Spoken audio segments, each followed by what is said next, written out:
So what do you think, Cal? It's been a great weekend here at Charmingfare Farm. We've met a lot of people. Absolutely. A lot of kids.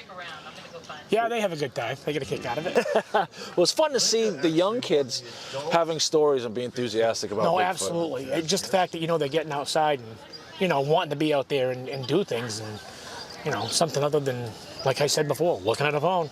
Right. Get them off the video games, get them outside. Not only look for Bigfoot, look for other things. Anything. Look for devil monkeys, look for woods devils, look for... The whole woods devil thing was kind of popular up here. I don't know. A lot of kids are saying that they've seen it. But they've never heard of it. Right. That's what's cool. That was... Well, 3 kids were like, that's what I saw. Sure about that? Right, and they were kind of also saying stuff that if they didn't know about it, they wouldn't know. I can't imagine they would have researched it for no particular reason, you know what I mean? Right, yeah, kids aren't into the research really, but that's what we want to do is get them into researching things, looking things up, getting outside, investigating. No, for sure. So it's actually been pretty cool. It has. Lots of great people, and a lot of enthusiasm up here. A lot of enthusiasm. You said Richie B with enthusiasm, that's all I can say. Yeah, I don't know. He'll be thrashing at his funeral, so. Yeah. Well, it's great because he's on this whole thing to really bring Squatch community together in New England. No, I'm with him on that. And I'm kind of looking forward to getting down to his area, to the Triangle and stuff too. I mean, hey, and following the podcast, you know what I mean?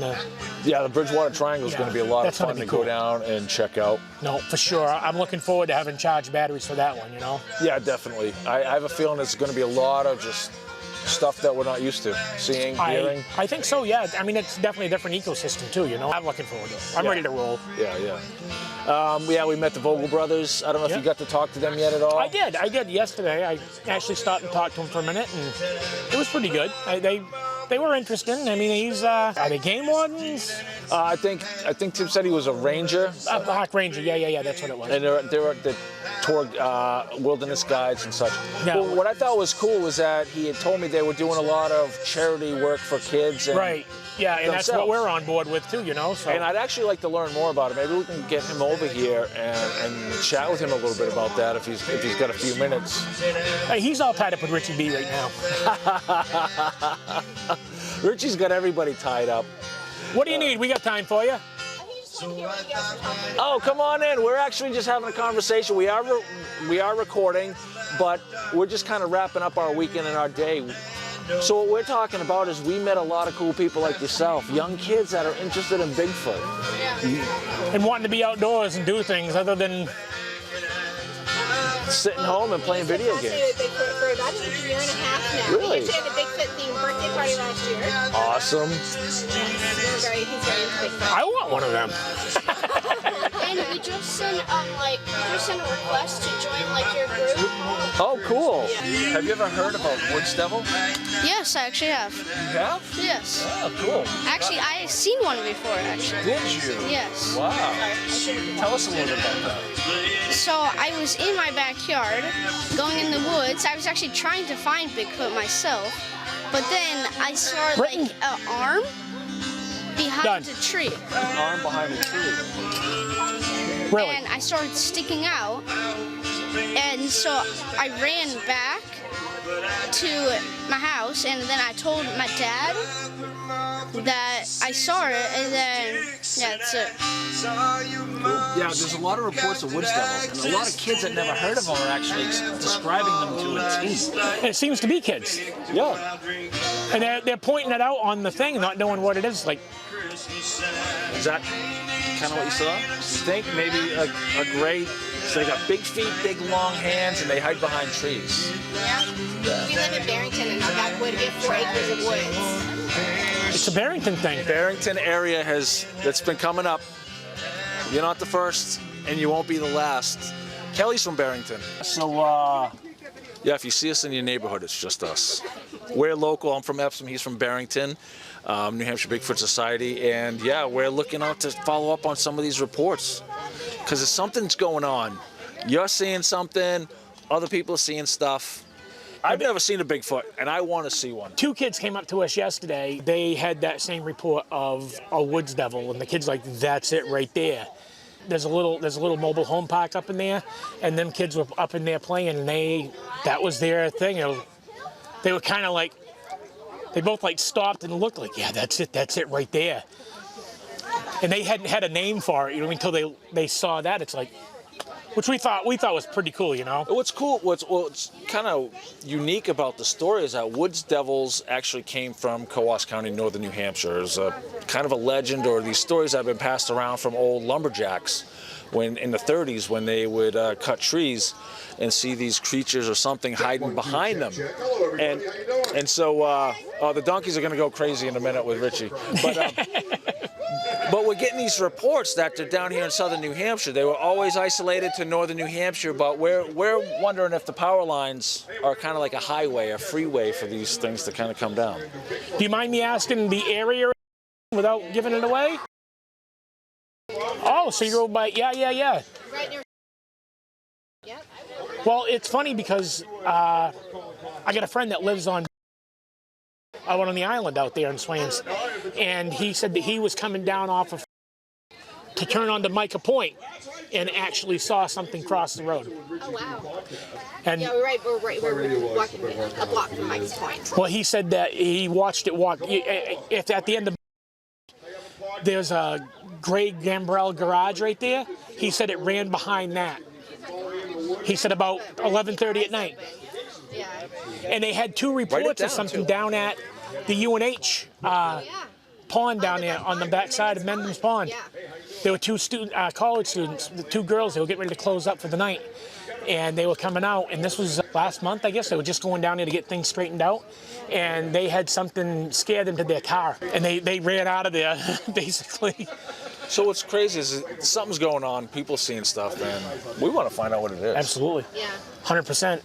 And if you do too, write it down. Write the little details, what you saw, when you saw them, Yeah, by all means, day, what the weather is, all that stuff. Be an investigative, be a reporter, be a Are you on Facebook yourself? He's not. He's My dad is. good job. Yeah. Well, by all means, have your mom or your dad share the story on there, because like I said, I just approved you, so by all means, get on there, tell us what happened. You don't have to get specific with it, on location, but Yeah, sometimes you want to even, what was the timeline? Like when? How long ago was that, Micah? It was like, And your name's even Micah. That's pretty good. it was like 4 months ago. 4 months ago. So maybe just after the snow melted? Yeah. Well, we didn't get much snow this year. So. Yeah. That lines up with The other one. the other guy. It was about 4 months ago. We I got a think- case. Yeah, I think we might go over there. We got a case. I think I appreciate everything. Yeah, by all means. Like I said, tell us anything you can, and if you see anything else and it warrants us coming out, we're more than happy to come over and check things out. And if we build a team, we'll create a group. Yeah. We've done this before where we'll bring in other researchers or investigators or whatever it is and put it in a group so that we can all have a conversation and talk about it rather than a big open group. And that's how we've kind of done it. Whoa. Something's telling you to back up. And just so you know, those right there were taken. Oh, that's why we came over here earlier and saw those. Yeah, those were taken just off of Stevens Hill Road in Nottingham. That's pretty awesome. So that's in a straight line up them power lines is about maybe 1.5 miles, 2 miles. So I'm going to pull him. You need to go to the Bigfoot colony. Thank you, guys. Good luck. you're welcome. Thank you for stopping by. We appreciate it. Happy hunting. Once again, the kids are all over it. They're pointing to the first Woods thing they Devils. Maybe there's a connection between the two that we're missing. And they're in your backyard. In my back, yeah. Well, you've been telling me this for a couple months now that something's going on with, it's not Bigfoot, it's Woods Devils. Hey, look, I don't know what, the whole thing with the tree branches still has me kind of puzzled. Yeah. I don't know what the hell did that. I'd like to think it was a porcupine or something climbed up there. That was super bizarre. I've seen that happen, on low branches close by, but that was the whole tree. Like it was pulled over, ripped apart, and then let back up. I mean, it was stripped up. Yeah. And I got old pictures of that area, working down there, doing, excavation work and stuff in the yard, and that tree was nice and full. And you saw all the branches. I mean, did you document any of that? Because I didn't. I didn't. I think I might have like a quick video of some of it, but yeah. Even still, I mean, yeah, there's something going on in that whole area, that whole corner of Barrington, Nottingham, Northwood. I mean, that's like the fifth thing that's been told to us from that area. Because you're talking a 25-mile area, that's not a lot of radius. Because you go east from those areas, you got more suburbia. Yeah. You go west, you got Pawtuckaway. Yeah. You go further west, you got Bear Brook. Yeah. You go south, you're right here, right at Charmingfare. We're literally right here. So I've been trying to tell all these guys from Mass, like, we're in a big, vast area here in southern New Hampshire of just woods. Woods, dense, no houses. And if we can get them back to maybe check out Pawtuckaway or do a bigger investigation. Well, you know, like people, this is something that gets me when they talk about, you know, the wooded areas and non-sustainability and things like that. Well, Christ, a mountain man can go into the woods, anybody can go in the woods and survive in a 4 or 5 mile radius. Yeah. And they can live off the land if they have the right environment. Yep. So it's not like they need, you know, 70,000 acres to be able to survive. It depends. I mean, without knowing what the diet is, knowing what their habits are, not knowing if they migrate, there's too many variables to nail one thing down to say that can't happen here, that can't happen there. And that's the thing. All the researchers and investigators that we've met here and in the past, there's no consensus. Right. So our guesstimation is as good as anybody else's. Right. And you know, I mean, anybody can assume that, you know, there's life on Mars. Without hard facts, nobody's going to believe it anyways. And people only believe sometimes. You know, we grew up, don't believe everything you read, but nowadays it seems like people only believe what they read. And only what they hear on the news or on TV. Right. So if Bigfoot's taboo, then we had one young lady talking about, well, we pretend to hear tree knocks. And are you pretending or did you hear them? I think she said that as an avoidance. I really do. I think she heard something, whether it be a tree knock, you know, something breaking a branch, you know, maybe it was two bucks, you know, rapping together. Maybe,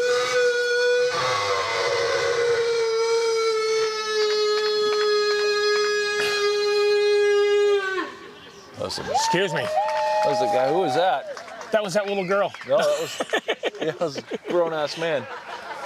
Yeah, that was pretty good.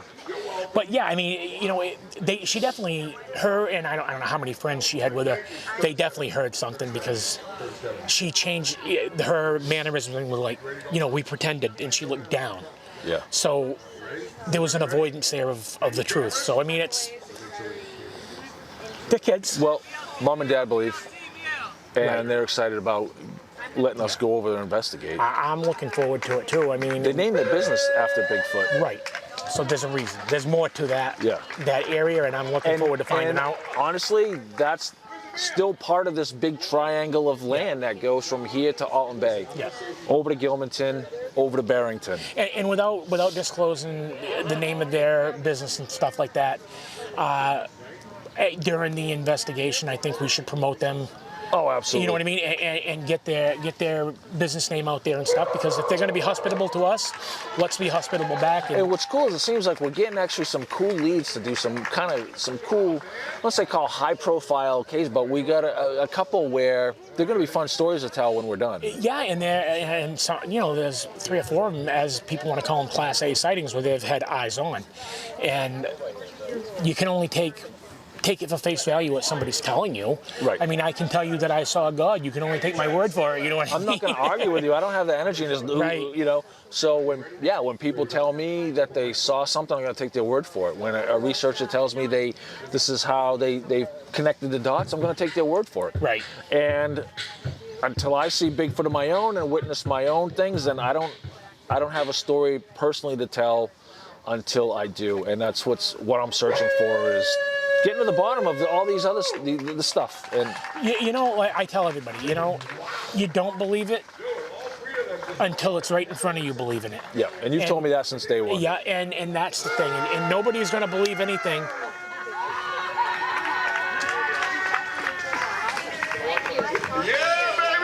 Do I yell over and tell him to shut up? That was actually pretty good for no microphone. Richie and Wojo. Hi. How you doing? I'm just like, I'm in heaven right now. Awesome. That's what we want to hear. This area, like, I heard Epsom. Yep. So me, I'm on Hooksett now. I used to live in Farmington. Okay. But like Pawtucket. That's her home? Bearbrook. Yep. There's definitely Stuff going on. What makes you say it? experiences, structures, just that. This feeling, you know, it's kind of. How recently? Actually, you mind? If you don't mind me asking. Mind talking on camera or with a? Yeah. Okay. Like heck, Yeah, I'll just use this. We all do, don't we? Oh, so Pawtucket. Yep. There's a lot of structures there. And there's on the other side of Bear Brook. Yep. A year and a half ago, That's right over we there. saw a footprint that we got out of the car. He took a picture of. Was that like Deerfield side, Pembroke side, Epsom's? Well, kind of. Deerfield. Deerfield side. Really? Would have been the Deerfield side, absolutely. Yeah. By any chance, is any of it in your property? Personal property? It's all state, 13-mile woods. Oh, no, we're familiar with that area. I just didn't know if you had property abutting or, right? I do a lot of hiking Central Mass, Yep, the Quaburn. I know where Ronnie LeBlanc's Okay. yep. camped up all back in there. Well, Ronnie lives right not far from that area. So. Yep. And Oh, no kidding. Yeah, no, I know where that is. How do we support you and I just live on follow the same your town word? as Yep, and that's kind of, I'll show Old you what Army we're. Barracks. Yeah, There's stuff out there. I have sure. tons of pictures. No, my wife's from the Berkshires. She's from the North Adams area. Lee, out that area, you know what I mean? And there's a lot of action all through that, from that area all the way up right So we're definitely into on Facebook. This is our Price, group, Quebec, right? you know, Maine, all the way over. I know how I fell into this, and it was through the love of somebody else. How did you guys? What brought you? Myself, I saw something when I was like 6 or 7 years old in Northwood, when I was a young kid up by Lucas Pond. This is like the third or fourth time I've told this. I was in the backyard playing, because I mean it's all woods up there, the backside of Saddleback, and I was up where the old hotel was that burned down. Not that you guys know where that is, but that's irrelevant. I was probably 150 yards from the house, the camp, and I saw something run by through like a kind of an open closed open dashed area, and it was like a person, a guy, hair. Scared the hell out of me. I ran home. I ran back to the camp. Dad, what the hell's wrong with you? Because he's sitting there with a Pall Mall hanging out of his mouth, soldering a pipe, aggravated like hell because it was hot in summer. Yeah. And I'm like, I just saw something. He was like, what the hell did you see? And I told him, it was a bear. No, Dad, this wasn't a bear. This was running on two legs, Dad, like a person. He's like, yeah, probably just some old hairy hippie. For Christ's sakes, pass me that cutter right there. And that was where the conversation dropped. You know what I mean? Like, okay. Whatever my father told me, that was gold. You know, I didn't question it. And about 2 or 3 years later, I was telling Mike this yesterday, I was watching In Search Of with Leonard Nimoy. And they had a Bigfoot on there. And I'm like, right in my living room, like, Dad, that's what I saw. Yeah, goddamn fool. Like, it was probably just some guy trying to scare you. And he shut it off. Now, all I can think of is either he had some kind of an experience as a kid, because he grew up in wood camps and stuff like that when he was younger, and he was a lumberjack at a young age. My grandfather was, and everything else, and my grandmother worked, the kitchens of lumber camps. So all I can think of is he had some type of an experience, and he didn't want to admit it to sound foolish or whatever, you know what I mean, crazy. Because me, I've been told I'm not even a squirrel killer, so I don't care. I've only been in this a short time. I've not had a sighting. I have an interest for just getting out in the woods and finding the unknown and creating video and media as well. I love networking and team building. And you're pretty good at it. Well, thank you. I appreciate that. So out of all the researchers here, I'm definitely the bottom, but I bring attitude. I try to bring some attitude and get things rolling and just have fun with it. talking to people like you guys is Absolutely. It's been a blast. This is where it's at. I mean, This is like fun. amazing to like be able to like see people that you see online like off the trail. We watch that when Alex pops up. Alex is a huge star. He's a rock star, and he's so freaking low key. Oh, thank you. Thank You know you. what I mean? Like people that awesome. it's true though. Like, cause people are like, how can you believe in Bigfoot? And I'm like, well, how can you believe in me? we ain't How am I standing here? like we used to say when we were kids, You we ain't know? scared. But like, if there's ever anything that you guys do for people like us, like all in for you, like Yeah, support cool. you on We appreciate it. socials, we'll Absolutely. like, you know, if we could help That's all we ask. secure land permission. Sometimes, you know, it's the talkers that can. Absolutely. Yeah, but definitely I will be following you. And Amazing. This is amazing. those right there, I actually casted myself in '09, and they were just out of Nottingham. Right there. Really? Yeah, I went out to go hump outing, catfishing, Yeah. and I come across them, and I dropped everything I was doing, and I went back and I got what I needed to be able to cast them. You can touch them, just No, I don't know. pick them I up. just always put my hand just to like envision what. Well, I mean, you can see that ain't my foot. You know what I mean? Obviously. How did you? Were you scared? Is it a scare, like, or is it unknown? I wasn't so scared as I've got something here. I have got to secure this. And my first thing was I was going to grab Portland Smith, and I was going to cast it with Portland. And it's like, Jesus Christ, where am I going to, how am I going to do this? I'm going to carry a 90-pound bag of Portland through the woods? And I was ready to do that because, I was excited about it. I get excited just talking about it, but I went out there and I casted, that was 2 of 17 that I was able to get. And the third one I just couldn't get. When I tried to pull it up out of it, it crumbled because the composition of the soil wasn't able to support it. And that was cool for me. You know what I When mean? you say north, see, I just like moved from one end of the state over to Saddleback. Is it Saddleback Mountain Road that I sometimes pass by? It's not far from there, actually. When you go past, you can see Saddleback Mountain on the right-hand side on 43. Yep. And there's a little road off to the left where you can see the tower. And then there's a road on the left called Coffeetown Road. Oh my Lord, that's my favorite road. It's yeah, off dude. of Coffeetown Road. You go out there and there's a hard left that goes before you get out to the main drive on Parade Road. Yes. That's called Stevens Hill Road.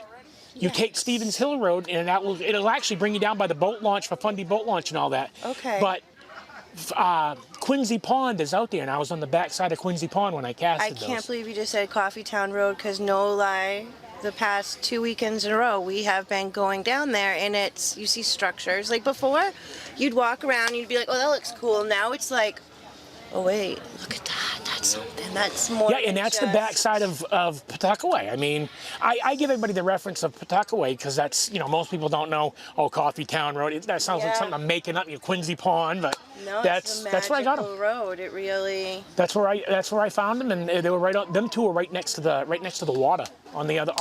If you went down Quincy Pond, if you were coming in from Coffeetown Road, Quincy Pond would be on your right-hand side, and you look down and you can look straight across to where I cast those, right on the side of the banking. And So- the Coffeetown seems all private properties. Like it's not. Maybe they don't want whatever's there to be seen. Who knows? You can never tell. We definitely get that a lot. Yep. Where people just don't want to give Where up. I see it's posted is where I drive slower and look, because you know. You always got to keep your eyes open. Yeah. Always watch. I tell everybody, watch between the trees, the shadows. Well, You never know what's in between the holes. You know what I mean? Keep Right. your mind open. That's. Yeah. No, absolutely. But no, thank you guys so much. No, thank you for stopping by. Yeah, absolutely, and I will. We will. Thank you. Honestly, thank you. Thank We appreciate you stopping by. Thank you. Absolutely. Now see, there's another right in the same area. That's That's like 7 in what? Today, right? That's crazy. we've been talking about this forever, and it's just And we're not even telling people where we are or nothing. No. They're pinging us on a map where it is. telling us. So nobody's trolling us. Nobody's. I mean, unless it's just, it could be coincidence that it's the same area people are coming from, but when you got people coming down from Hooksett and they're talking about something going on in the backside of Barrington and Northwood, it's like, Right. okay, that's no longer a coincidence, Well, that's it. It's something's going on, and we've had people tell us in the group, post pictures of stuff going on at in Pawtucket. Oh yeah. And we've looked at some of that evidence or some of that photographic evidence because all we've had. Right. Some of it's okay, maybe it's not a Bigfoot. Crystal's pointed a lot of that out. But the good thing is that somebody's contributing it, and they're not saying this is what it is. Right. I mean, you get these hardcore ones that's what it is. No, you know, that's subject to opinion by any one of us. You know, so I try to take it, I guess, with a grain of salt and trust what the validity of the person is and the photos or how they come across with their story, I guess. You know, I mean, what can you do? Well, that's it. You can only take it on face value at that point, but. And we got a bigger circle to draw. We got more pins in the same hole, you know. So that's exciting. No, for sure, and I think it's. And I bet if we talked to Crystal with some of the stuff that maybe people told her or not us, and vice versa. There's a bigger cluster going on for sure. Yeah, and we're gonna get to the bottom of that. That's what we're here for. If Crystal shares with us.